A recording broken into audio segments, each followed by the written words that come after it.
E agora podemos falar também do próximo painel, que é o painel Humanização Digital, como apoiar que a evolução tecnológica caminhe junto com a evolução da nossa humanidade. Kleber, apresenta aí o painel para a gente, por favor. Esse painel nada mais é do que uma grande conexão. Estamos no evento de dados, então esse painel faz uma conexão entre o nosso presente e o nosso futuro. Mas não dá para viver o presente e o futuro sem olhar para o passado. Uma das grandes campanhas que nós fizemos no SGB esse ano, durante as chamadas para o festival, foi para você refletir os últimos 10 anos da sua vida. Onde você estava nos últimos 10 anos, o que você é agora, e esse painel é para chamar você o que você será futuramente daqui a 10 anos. Tecnologias, experiências como inteligência de dados, inteligências artificiais, metaverso, já mudam o nosso dia a dia. E nós usamos ela para o bem e para o mal. Com o avanço tecnológico, novos desafios acontecem, como crimes digitais, vícios e outros efeitos negativos na nossa saúde. Como minimizar tais efeitos e continuar avançando? Qual o papel das grandes empresas neste contexto? E das lideranças? Qual é o papel deles? A educação, no uso de tais tecnologias exponenciais, é um caminho viável de endereçar estas questões?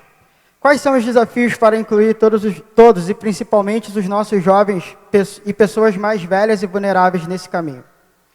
Para apresentar esse painel, quero honrosamente chamar ao nosso palco ele que é engenheiro de produção, graduado também em comércio exterior, pós-graduado em gestão de projetos, é executivo desde novembro de 2015, é filho de escola pública, onde estudou por todo o ensino médio, é da periferia de São Paulo. Quero chamar com vocês aqui no palco agora, um grande amigo, Américo Matar.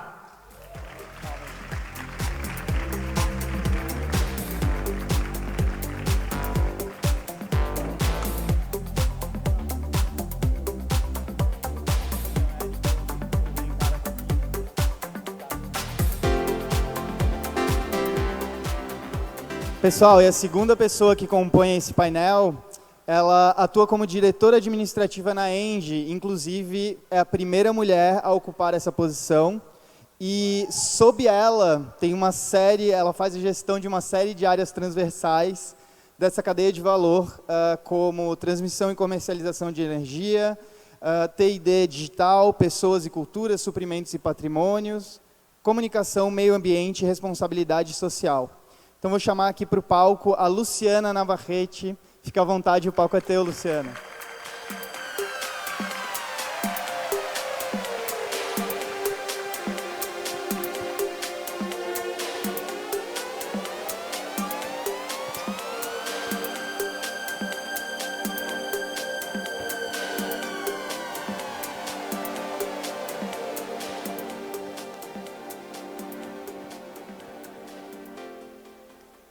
Para completar esse painel, tenho a honra de chamar ao palco agora ela, que é a cofundadora do Social Good Brasil, Fernanda Bornhausen.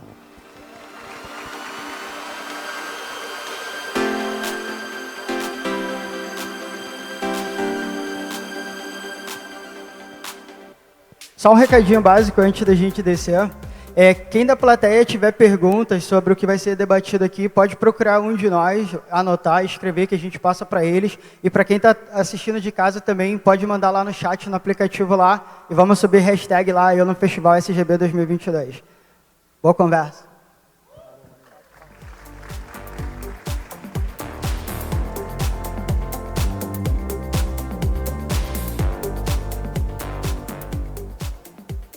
Boa tarde, gente.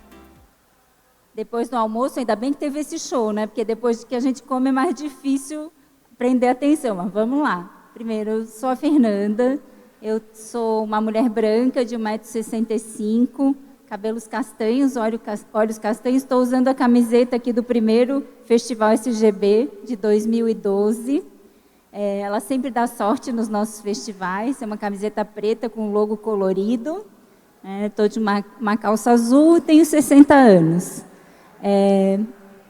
Eu queria dizer para vocês que não tem como a gente entrar aqui nesse ambiente, nem começar uma conversa sobre a questão da humanização e dos seres humanos e a tecnologia, nós e a tecnologia, sem lembrar o que aconteceu lá em 2011, quando a gente teve uma ideia. Eu e a Lúcia, que está sentada aqui, cofundadora também do SGB, a gente teve um contato com uma questão.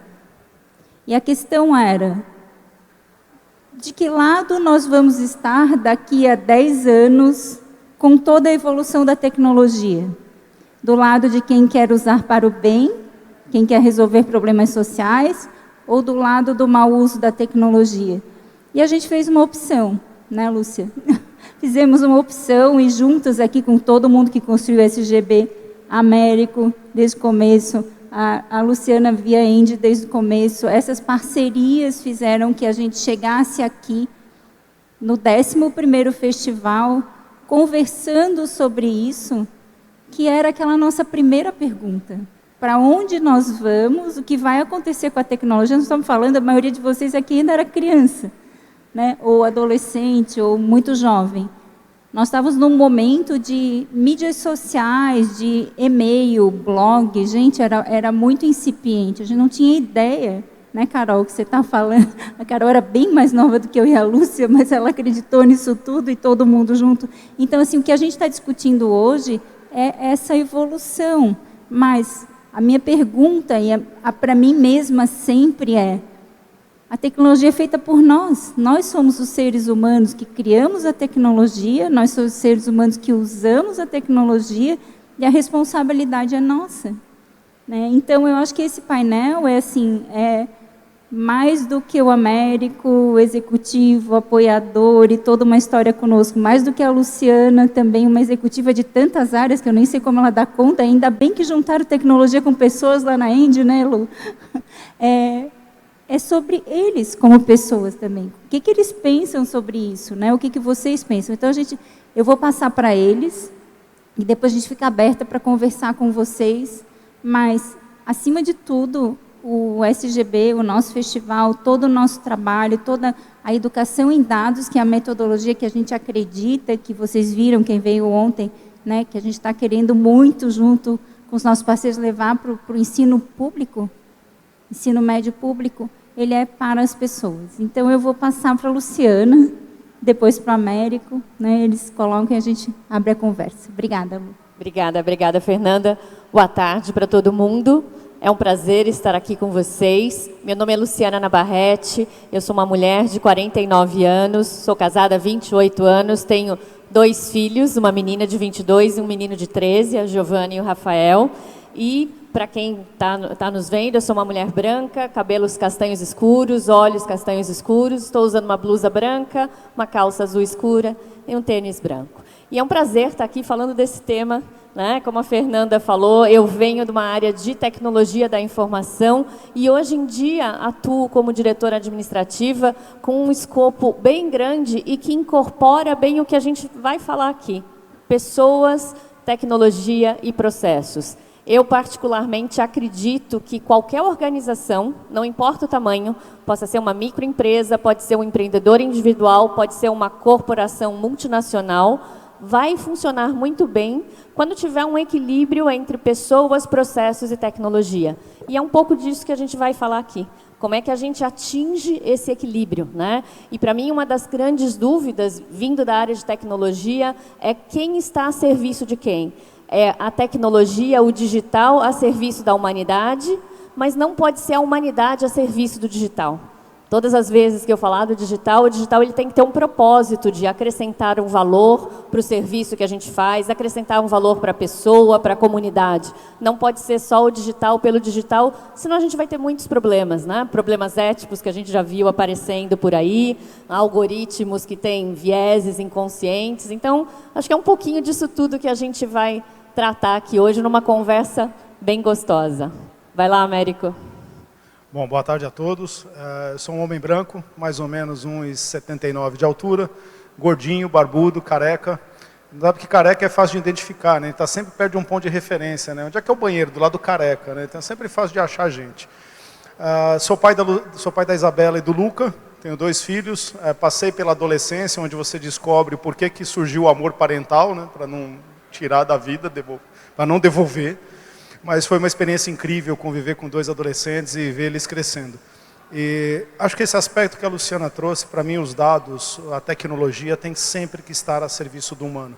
A gente trabalha com a escola pública, trabalhei nos últimos 10 anos com a escola pública, e o nosso maior desafio é levar esse conhecimento para dentro da escola pública. Hoje, um dado interessante para vocês, 60% dos jovens das escolas públicas não sabem distinguir o que é uma opinião de um fato.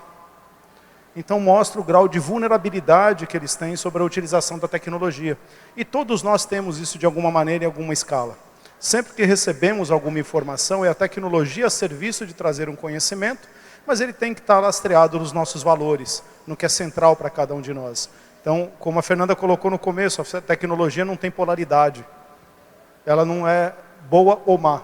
Ela é o que nós fizermos da tecnologia. Então, para mim, esse debate é super relevante, principalmente no momento que a gente vive, onde todos nós utilizamos intensivamente os dados ou a gente será usado pelos dados. Então, eu acho que é extremamente válido a gente debater e questionar, sim, esses modelos. E a questão da humanização. Sem dúvida alguma, a gente precisa humanizar todo esse arcabouço de soluções que foi colocado a nosso serviço para melhorar as nossas vidas no final do dia. É isso que tem que acontecer. A gente tem que ter vidas melhores a partir da utilização da tecnologia. Fê? Obrigada, Américo. Obrigada, Luciana. Bem, quem estava aqui ontem no festival? Tá. Vocês assistiram o painel da educação em dados, da ciência de dados na escola pública? Assistiram? Tá. Eu acho que esse é um ponto super importante, porque é uma crença que nós temos, é um propósito que nós temos juntos aqui, o SGB, junto com a Luciana, junto com a Engie, o Américo, que também estava na Fundação Telefônica Vivo, de que a gente precisa entrar nas políticas públicas com a questão das pessoas. E, nesse caso, o aluno da escola pública, ele precisa ter acesso a uma educação em dados que não é só técnica, né? Ela é uma educação como ser humano, porque ninguém mais vive aqui no nosso mundo sem uma educação básica em dados. E a gente não está falando de tecnologia, não, a gente traz para muito próximo, humaniza muito, fala de ética, privacidade, segurança, impacto social e tomada de decisão com dados. Como que a gente vai fazer isso, né? Então, a minha pergunta fica aqui para o Américo e para a Luciana: como é que vocês enxergam essa questão das pessoas, principalmente das crianças, dos adolescentes, vivendo nesse oceano de dados, né? Nesse mar de dados, tanto para a vida delas, quanto para a educação, para a formação e para as oportunidades? Vamos lá. Bom, eu tenho alguns exemplos dentro de casa. Então, eu tenho um menino de 13 anos de idade, que, como todos os meninos da idade dele, adora uma telinha. Então, é YouTube o tempo todo, está sempre celular na mão. E essa é uma preocupação constante que a gente conversa sobre dentro de casa, né? Distinguir o que é realidade, o que é fato, do que é uma opinião que a pessoa está expressando através daquele meio. Então, eu acho que começa muito, a importância passa ali. Você ensinar para aquela pessoa que ainda é um ser humano em formação, que ainda está construindo as suas concepções de mundo, como que ele pode analisar aquela informação que está chegando para ele livremente, para saber distinguir o que é fato e o que é realidade, e do que é fato, do que é percepção. E, principalmente, para que a pessoa se sinta confortável para discutir o assunto. Então, eu acho que o primeiro ponto é você conseguir despertar nessa pessoa o bichinho da dúvida. Dele olhar para aquilo, olhar crítico. Olhar para aquilo que ele está percebendo e falar: poxa, será que é verdade mesmo? Como é que eu posso buscar informações que confirmem o que está escrito aqui ou que digam de uma forma diferente? E esse, para mim, é um pensamento crítico, é a base da coisa, né? E quando a gente fala de escola, quando a gente fala de crianças, adolescentes, eu acho que esse é o ponto principal que a gente tem que ensinar. Não importa se está num livro, não importa se está no YouTube, não importa se está no TikTok. eu tenho que olhar para aquilo e falar, tá, será que isso é verdade mesmo? Como que eu posso buscar outras fontes de informação para confirmar ou contestar aquele ponto que está sendo trazido para mim? Então, e aí, quando a gente fala de formação de dados, educação de dados, passa muito por esse trabalho, né? Que a gente está falando aqui de crianças e adolescentes, mas isso se aplica também, eu venho do mundo corporativo, se aplica muito fortemente no mundo corporativo. As pessoas saberem, no mundo corporativo, fazer a mesma análise crítica de uma informação, não é porque eu pesquisei no Google o achado que vem, a primeira resposta que vem, eu assumo como verdadeira. Eu tenho que olhar para aquilo com um olhar crítico e procurar como que eu confirmo ou como eu refuto aquela informação. Então, acho que é fundamental, é parte do nosso papel social fazer esse trabalho. É tão importante como ensinar a ler e escrever, você ensinar essa parte do eliminar o que a gente chama de analfabetismo digital. A pessoa tem que ter essa educação em dados, é tão importante quanto a educação formal, ler e escrever, e a gente precisa fazer isso tanto nas escolas, como também, para quem não passou por isso nas escolas, dentro das corporações. Eu acho que o ganho é para todos. Verdade, Lu. E, assim, claro que dentro das corporações, teoricamente, se tem mais acesso a uma educação em dados, mas talvez não essa que a gente juntos está querendo trazer, que traz toda a tomada de decisão, e não só a questão técnica, né? O entender o que está acontecendo, a ética, a privacidade e segurança, o impacto que a gente gera com os dados que gera e os dados que consome. Então, super bem colocado. Américo, você tem, né, uma paixão enorme aí pela escola pública e, né, o Américo nos provocou muito aí com a questão do ensino médio público para a gente levar a educação em dados, a ciência de dados, ter esse curso técnico de ensino médio. Conta aí o que te move lá no fundo, Américo. Eu tenho a alegria de ser um dos idealizadores desse curso de ciência de dados, né, para ensino público, para educação pública. Eu acho que o grande debate é como a gente leva essas competências digitais para dentro da educação pública. E por que a escola pública? Ela é a única que tem capacidade de escalar esse conhecimento. A gente tem aproximadamente no país 160 mil escolas. Desculpem a licença poética, um pouquinho menos, um pouquinho mais. 160 mil escolas, aproximadamente 40 milhões de alunos e 2 milhões de professores. Então os números são altamente desafiadores quando a gente pensa em preparar todo esse grupo de pessoas para essa nova realidade digital. Nova não, realidade atual que nós vivemos, já é uma realidade digital. Então, se a gente consegue transformar uma política pública a partir de uma educação mais conectada, mais digital e mais inclusiva, a gente chega em todo esse grupo e prepara esse grupo para essa realidade que nós estamos vivendo agora. Então não dá para ignorar que esse tipo de educação ela é fundamental e compõe o arcabouço formativo dos alunos do ensino fundamental, desde a educação infantil, fundamental e ensino médio. Então se eu consigo ensinar um aluno o raciocínio lógico, o pensamento racional, isso vai ajudá-lo, por exemplo, na aula de matemática, na aula de português, na aula de geografia. Eu costumo dizer que a tecnologia, ela não vai, aliás, eu não, né? Sociedade, de uma maneira geral, dentre tantas tragédias que essa pandemia trouxe, uma delas foi justamente de que a tecnologia não substitui o professor. Ela transforma o professor num ator ainda mais importante dentro da sala de aula. Quem de vocês recebeu um exame médico e abriu o exame e jogou no Google o que está escrito lá? Quem nunca? Quem nunca fez isso? Todo mundo fez. E aí você se apavora. A mesma coisa acontece dentro da sala de aula. Então o professor ele é esse grande curador de conteúdo. Ele é esse grande guia do aluno na construção do seu conhecimento e no desenvolvimento do seu raciocínio crítico, do seu senso crítico. Então, se a gente consegue transformar a educação pública, Fê, criar uma política pública que inclua todos esses alunos, que transforme esses professores com uma prática mais digital, mais contemporânea, automaticamente eu tenho uma percepção que você ataca dois grandes problemas. Primeiro, a evasão escolar, porque o aluno passa a ver conexão da escola com a sua vida e com a realidade que ele vai enfrentar depois dos bancos escolares. E a segunda dimensão com empregabilidade, porque ataca o ponto que a Luciana comentou. Ele vai poder tomar decisões melhores nas suas escolhas profissionais. Ele vai poder escolher caminhos mais interessantes de profissão.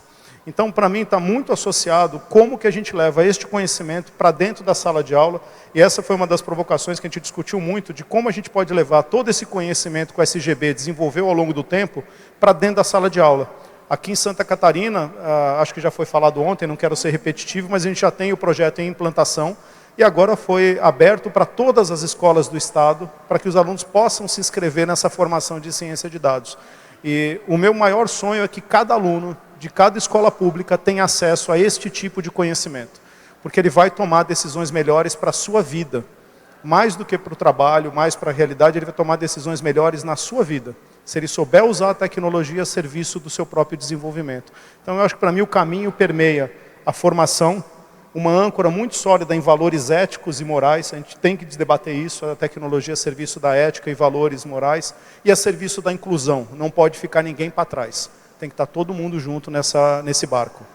E, Américo, se puder complementar um pouquinho o que você trouxe, perfeita a tua fala, e eu acredito que quando a gente fala de formação, a gente está falando de formação de alunos e também de professores. Fundamental, Lu. Porque, né, hoje a gente tem um grupo de professores que nasceu numa época diferente dos seus alunos, obviamente, e não nasceu com a tecnologia. Então, a relação deles com a tecnologia é diferente da relação do aluno com a tecnologia. E, nesse ponto, tem uma troca muito rica que pode ser feita, onde um pode aprender com o outro.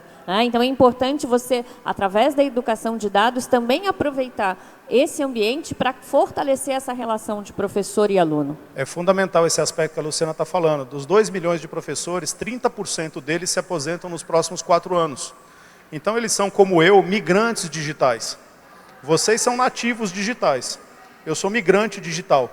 Então, para mim, a tecnologia é algo que eu ainda tenho um esforço de conhecimento e de adaptação. Esses professores precisam sim ser formados, porque, pessoal, se a gente mudar a cabeça de um professor, imagine quantos alunos ele vai impactar na vida dele ao longo da sua trajetória profissional.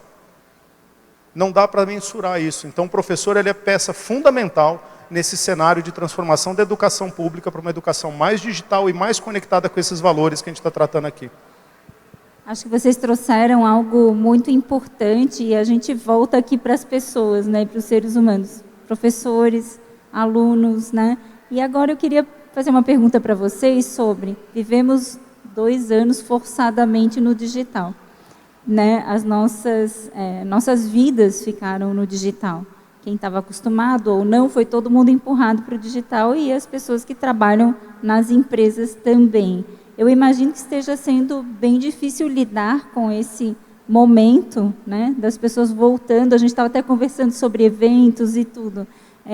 São muitas opções hoje e as pessoas se acostumaram de um jeito ou de outro. Está todo mundo muito impactado por vários motivos com a sua saúde mental, né? Isso é um ponto muito importante. Vocês, eu, todo mundo, né? E por isso que eu procuro trabalhar tanto com a questão da saúde mental. Mas como é que vocês estão sentindo essa questão dessa ida forçada para a tecnologia, para o digital e essa volta agora, né? Dentro das corporações?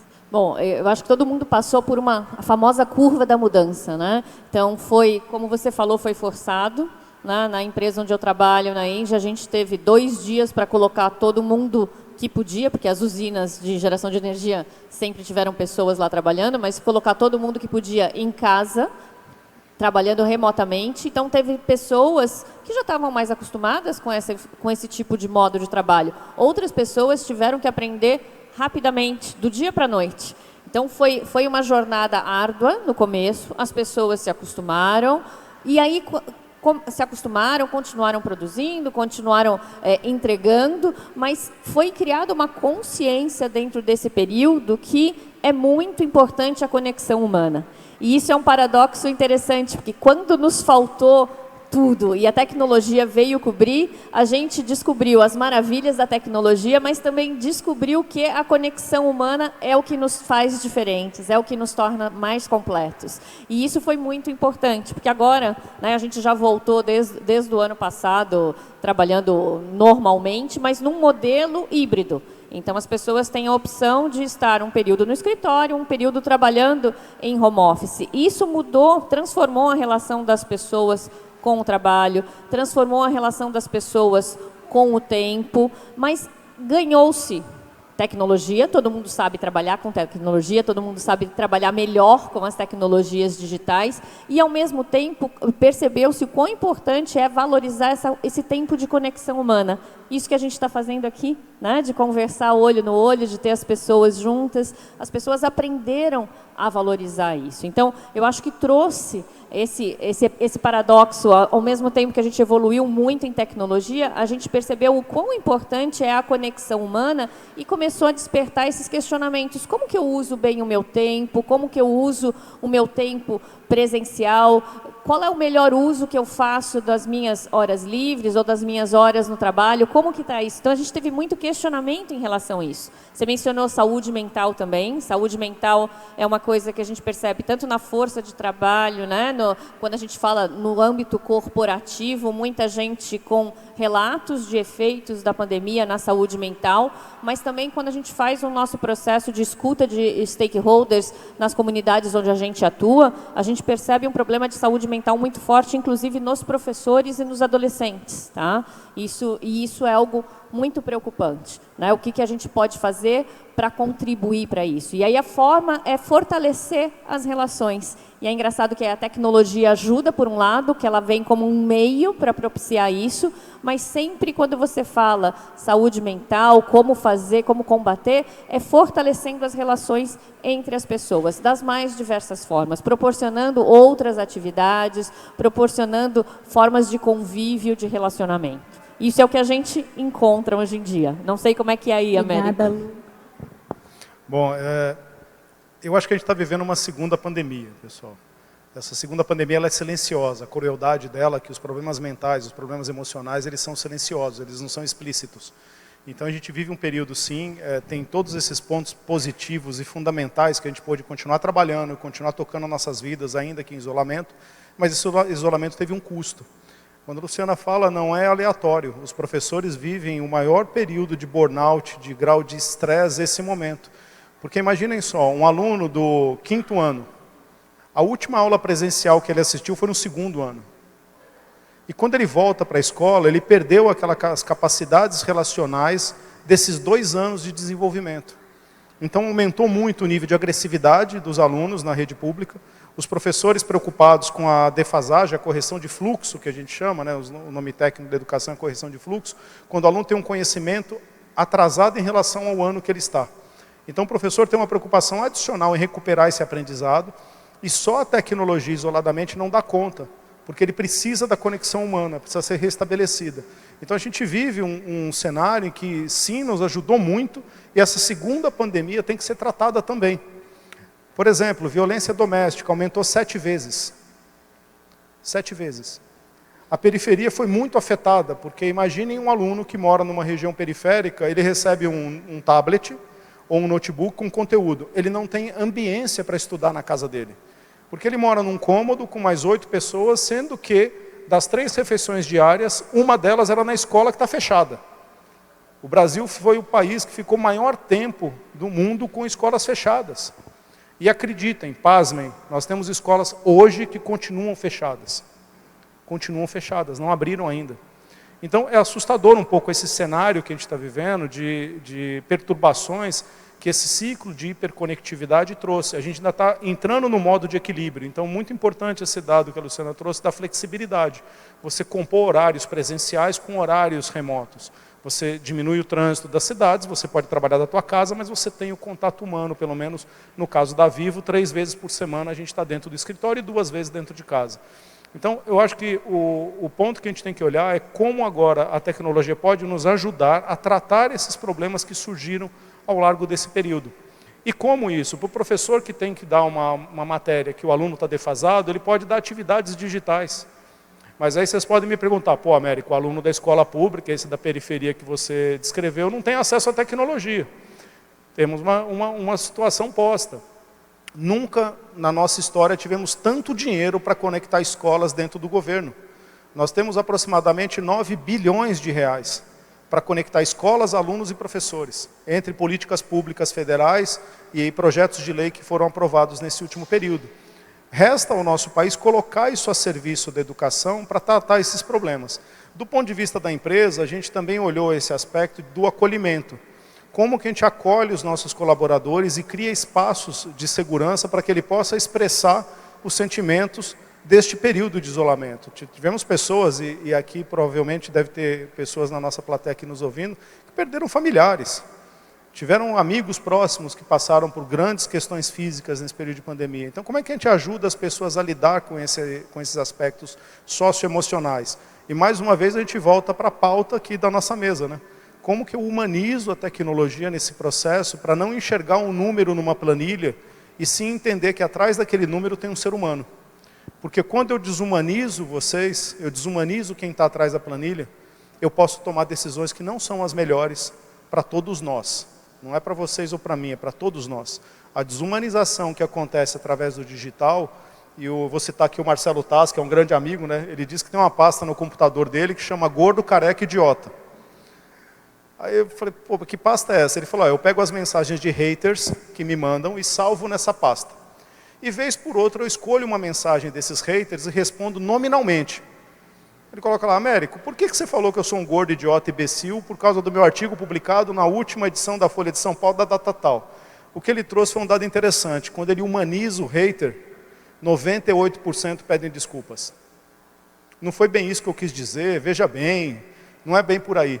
Percebem a força que tem a humanização por trás da tecnologia? Então o Taz nos deu esse exemplo, que para mim é muito claro. Quando eu enxergo o ser humano por trás da tela, quando eu enxergo nominalmente quem está ali, automaticamente dissolve aquela capa de invisibilidade que, teoricamente, as telas nos trazem. Então, eu acho que esse aspecto de criar campos de segurança, acolher os professores, usar a tecnologia a serviço da identificação desses gaps mentais, desses problemas mentais e emocionais que nós estamos sujeitos.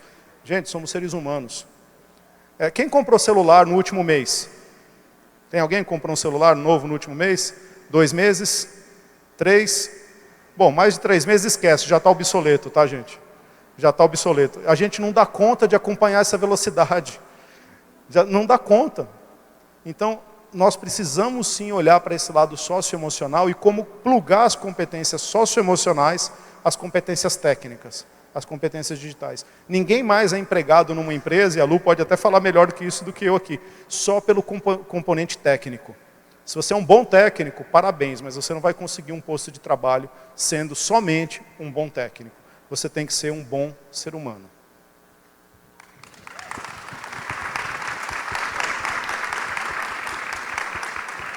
Acho que é isso, né? O Américo sempre nos faz refletir profundamente.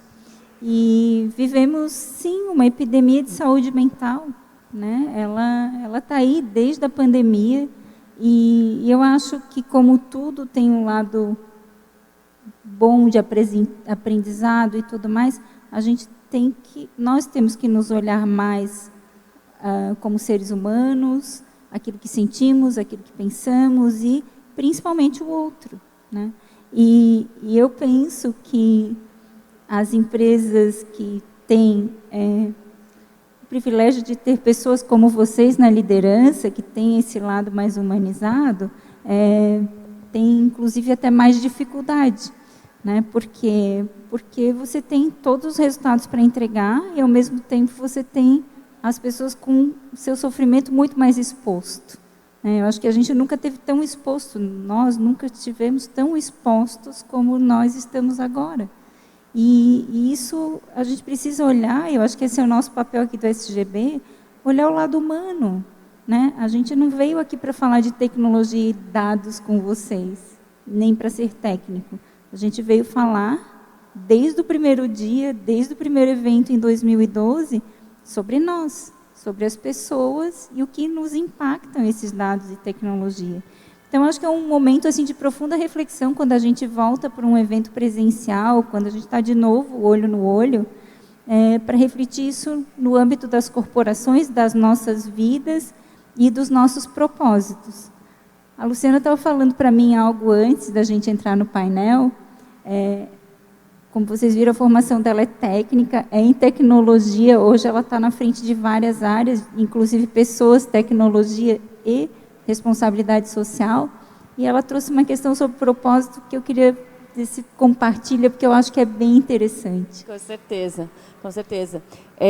O que eu estava comentando com a Fernanda e com o Américo antes do painel, essa minha jornada vindo da tecnologia e agora ampliando o escopo de atuação, agora que falou há uns 2 anos, e também cuidando da área de responsabilidade social, trouxe uma dimensão completamente diferenciada, um entendimento muito mais amplo do que é o propósito. Porque quando você vai numa comunidade, perto de um local onde a gente tem uma usina de geração de energia, e você conhece aquela realidade, e você percebe o quanto que o teu trabalho, o trabalho da tua equipe pode afetar positivamente a realidade daquela comunidade, seja de forma direta, seja através de permitir parcerias ou fomentar parcerias que tenham um impacto positivo, aquilo te transforma de uma maneira indescritível. É algo assim, surreal, é uma lição de vida, é algo que nos faz maiores e melhores, né? No sentido de você ter um entendimento maior do seu papel e de como você pode auxiliar. E poder trazer isso para dentro da empresa e fazer com que todas as pessoas que atuam junto com a gente tenham essa percepção é muito gratificante. Para vocês terem uma ideia, materializar um pouquinho do que eu estou falando, a gente tem uma usina eólica, um dos maiores parques eólicos do país, na região de Umburanas, na Bahia, que é uma região com um IDH de 0,5 alguma coisa. O IDH aqui em Florianópolis é 0,8 alguma coisa. Então, vocês têm uma ideia da diferença de situação social. E quando você vai para lá e você vê o impacto positivo que tem naquela região, um programa social que foi idealizado pela empresa, ou você consegue fazer uma parceria com uma outra empresa para ampliar, por exemplo, fornecer óculos para todas as crianças da escola, da comunidade, tá? Então a gente distribuiu em torno de 800 óculos, fez exame de visão e distribuiu 800 óculos para aquela comunidade. Você percebe o quanto que você está ampliando em termos de oportunidade, né? Porque a gente falou aqui de aprendizado, de tudo. Se a pessoa não enxerga, se a criança não enxerga, ela não consegue aprender, ela não consegue se desenvolver, e ela vai, ao invés de ampliar o horizonte, ela vai limitando. Então, eu estou trazendo aqui um pequeno exemplo, que eu espero que consiga ilustrar a felicidade que é você conseguir, com o seu trabalho, melhorar a qualidade de vida de alguém, você ajudar a ampliar os horizontes de alguém. Isso, para mim, é propósito, né? A gente tem na nossa empresa a visão de transformar a relação das pessoas com energia para um mundo sustentável. E isso é a forma de traduzir, materializar o que é transformar a relação das pessoas com energia para um mundo sustentável. É você poder ampliar a possibilidade de uma pessoa através da doação de óculos para aquela pessoa. E isso é muito legal, e isso me move. E quando a gente fala de tecnologia e pessoas, eu acho que aí a gente tem uma conexão muito interessante, a gente tem o ponto central, né, dessa nossa conversa e do SGB também, né? Como é que eu uso a tecnologia para ampliar o bem, para melhorar a condição de vida das pessoas. E é por isso que a gente está aqui. Obrigada, Lu. Américo, quer deixar uma mensagem aqui final para... Eu acho que a gente está na era do Human Coder, que é o humano codificando. Tem um algoritmo do Google, por exemplo, quando você usa o Google Translator e transpõe de alguns idiomas dos países nórdicos, eles não usam artigo feminino ou masculino para nomear certas profissões. E é curioso, quando você coloca no Google Translator cozinheiro, quando ele transporta para o inglês, ele transporta como she. Se você coloca engenheiro, ele transporta como he. Então, o human coder que está por trás está colocando os seus vieses inconscientes na hora de codificar. E a gente está entrando na era da identificação facial. Ele está entrando na era de utilização tecnológica biométrica. Então, tudo isso tem um papel extremamente relevante e importante de como a gente traz essa humanização, rompendo esses vieses para os códigos. E a única forma de fazer isso é trazendo mais mulheres codificando, mais pessoas de raças diferentes, LGBTQI+, PCDs. Nós precisamos dessa diversidade codificando, porque assim minimiza o viés inconsciente que está embutido em cada um de nós na hora de fazer um código. Então, essa era do Human Coder, para mim, está conectada ao meu propósito, que é fazer com que as pessoas, através da educação, foi os últimos 10 anos de jornada de trabalho, despertem sua consciência para a importância desses detalhes. A tecnologia, sim, é para todos nós. Nós tivemos um caso, Fê e Lu, interessante que a Lu é uma pessoa da tecnologia, a Fernanda também tem essa história, mas as meninas desistiam de ingressar na escola 42 antes de fazer a prova. Elas passavam no teste de lógica e não iam fazer a prova. Aí nós ligamos para algumas delas. Por que você não vai lá? Por que você não vem? Ah, esse negócio de tecnologia não é para mim. Por que não é para você? Porque todos os vieses inconscientes na criação daquela menina empurrou ela para uma linha de humanas e não exatas. Mas, cara, você passou no teste lógico. E é um teste lógico chato, tá, gente? Tentei fazer aquele negócio lá, ainda estou tentando ser aprovado, ainda não consegui ser aprovado naquilo ali. Mas ela passou no teste, por que ela não quer fazer a 42? Então a gente tem que romper esse paradigma. A escola, sim, o ensino de tecnologia é para a mulher, é para o jovem negro da favela, sim, é para onde você quiser ir. Então o nosso trabalho na educação está em que o jovem conquiste o seu lugar do que ele entende que é melhor para ele. E o que eu posso muni-lo de ferramentas e instrumental para que ele seja um ser humano pleno nas suas escolhas, nas suas decisões de vida, nas suas decisões de trabalho, para que ele realmente ocupe o seu lugar na sociedade. Só para fechar, a educação ela tem 3 papéis primordiais que estão lá na nossa Constituição. Educação para a vida, educação para a cidadania, educação para o mercado de trabalho. Se a gente cumprir essas 3 etapas, e a tecnologia tem um papel preponderante na aceleração desses conhecimentos, a gente sim vai ter um país mais equânime amanhã e vai ter uma sociedade mais equilibrada amanhã. Eu queria muito que a gente deixasse de ser o país do futuro, que a gente fosse o país do presente. Não dá mais tempo da gente ser o país do futuro, a gente tem que ser o país do agora. E sim, a tecnologia pode dar uma aceleração enorme nessa direção que a gente tem que trilhar. Américo, Luciana, somos só gratidão a vocês, a essa conversa, muito mais do que as empresas, as pessoas de vocês que nos acompanham, que constroem o SGB, que fazem, né, permitem que a gente tenha todo esse trabalho de educação em dados, do festival e tudo mais, mas a pessoa de vocês, eu acho que essa conversa transparece isso. Eu gosto muito de ter a Luciana aqui como uma pessoa de tecnologia, pessoas, uma mulher, né? Isso tudo que o Américo trouxe é muito importante, gente. Quem é que faz código, quem é que está por trás, tudo isso a gente tem que prestar atenção, né? Para uma tecnologia mais justa, mas o meu finalzinho aqui para vocês é o mesmo que eu fiz em 2012, quando a gente fez o primeiro festival. Hoje a gente sabe mais, mas todos nós temos poder na ponta dos dedos como nunca tivemos para impactar a vida de outras pessoas.